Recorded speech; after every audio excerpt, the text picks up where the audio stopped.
Hola, en esta ocasión me toca hablar de la evolución del reino fungi. Son organismos muy diversos, son quimiorganautótrofos con necesidades nutricionales sencillas y la gran mayoría de ellos son aerobios. En su pared celular poseen un polisacárido llamado quitina, que es la principal característica de los hongos. Son el grupo de eucariotas más diverso, comprende más de 100 especies, entre las cuales puede haber limos, setas, levaduras, etc. Diversidad por donde hay.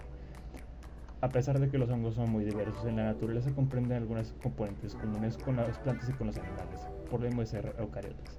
Esto incluye multicelularidad, estructura citoesquelética, ciclo celular, ciclo circadiano, ritmo, señalización intercelular, reproducción sexual, desarrollo y diferenciación. Pero, ¿el tamaño importa? En un estudio realizado con 172 especies de hongos, solo 7 mostraron tener un tamaño superior a 100 megabases. El promedio del genoma restante fue solo de 42.30 megabases. Se mostró que el hongo con el tamaño de genoma más pequeño fue H. polimorphea, con 8.97 megabases, mientras que el mayor genoma encontrado fue de G. geophilium, con 177.57 megabases. Tanta variabilidad puede deberse a la selección natural. El resultado de mutaciones espontáneas dio resultado a adaptaciones a climas distintos. Los hongos están distribuidos por todo el mundo y estas adaptaciones pueden ser el resultado de por qué ciertos hongos acarrean material distinto a otro, que les confiere la adaptación a su medio. Pero esto no es tan simple. Los hongos han recorrido un gran camino hasta donde están hoy en día. La presencia de material no codificante en el material extra, que se le llama basura, puede ser resultado de los elementos disponibles. La actividad de los elementos transponibles es muy rápida en contraste con la de lesión espontánea. Un elemento transponible es capaz de amplificar una copia hasta 100 veces en una sola generación. Los elementos disponibles pueden ser una forma evolutiva para los patógenos o para los simbiontes que les favorecen en su ambiente, pero los basilomicetos son una excepción a esta regla. Llevan a cabo mecanismos de defensa, de supresión de los elementos disponibles, los metilan para que no se expresen y no les provoquen inestabilidad. Un cromosoma B es un cromosoma de más. En eucariotas superiores con suerte son neutros, muchas veces generan daños, generan inestabilidad. Otras veces, con suerte, generan patogenicidad para infectar plantas y confieren genes para metabolizar compuestos de defensa producidos por las plantas. ¿Cómo se generan estos cromosomas? Se generan durante la división, o bien se obtienen de taxones cercanos o distantes. La transferencia horizontal de cromosomas no está tan eficiente debido a los bajos números de cromosomas B encontrados. La poliploidía es un evento ampliamente investigado en eucariotas como plantas y animales, que ha sido ignorado por la comunidad científica en hongos. Se les cataloga como raros ausentes, pero existe evidencia de que estos han dado. Pero esta evidencia muchas veces ha sido antigua y ya no es vigente, de alrededor de 1980. A continuación presentaré unos ejemplos de algunos hongos que indiscutiblemente tienen poliploidía. Un ejemplo que siempre se menciona a la hora de poliploidía en hongos es Rhizopus. Después de que se secuenció su genoma, se analizó y se reveló que en su historia le había ocurrido una duplicación completa de su genoma, seguida de una diploidización. Ejemplos de poliploidía hay muchos. Los Alomyceps, Basidiomycotas, Ascomicotas existen en todo el reino fungi. Un caso crítico de poliploidía fue lo ocurrido entre Saccharomyces y Clumeromyceps. Hace 100 millones de años, Clumeromyceps sufrió una poliploidía, después una diploidización. En esta diploidización, cromosomas empezaron a perder. Muchos genes surgieron, aproximadamente 13% de los genes que conocemos de Saccharomyces se dieron lugar en esta diploidización. Algo que no podemos considerar como diploide es el ciclo de vida de Candida. Es una reproducción parasexual, en la cual dos organismos diploides se juntan y dan lugar a un tetraploide. Esto puede generar diploides y tetraploides, en los cuales el resultado es una combinación de cromosomas al azar.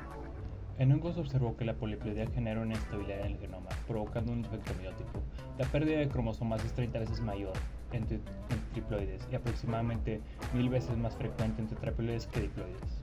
La variación durante años la variación ha sido forzada en levaduras para conseguir nuevas propiedades fermentativas y metabólicas.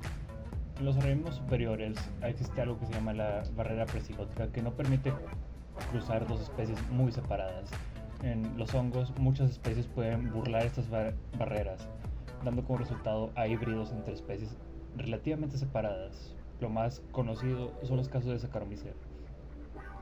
Las rayas azules son los casos de Saccharomyces naturales. Las negras son los que se han dado en laboratorio para forzar la hibridación. Saccharomyces es muy explotada para que se hibride con otras, para resultar en nuevas cepas para la fermentación de vinos, cervezas, etc. Es muy explotada. También se observa la herencia uniparental en el caso del DNA mitocondrial. En cualquier caso, los híbridos resultantes muestran rastros de eventos de estabilización en el genoma que afectan a los dos genomas parentales en diversos grados. Estos eventos incluyen reordenamiento cromosómico, macroscópicos y modificaciones en las contribuciones genéticas relativas de los padres por aneuploidía y pérdida parcial de los cromosomas. Sin embargo, ¿quién fue primero? Es difícil inferir los hongos, quién llegó primero. Los registros fósiles son escasos debido a su composición gelatinosa. No hay mucha evidencia, solamente nos podemos dar una idea gracias a cómo son hoy en día.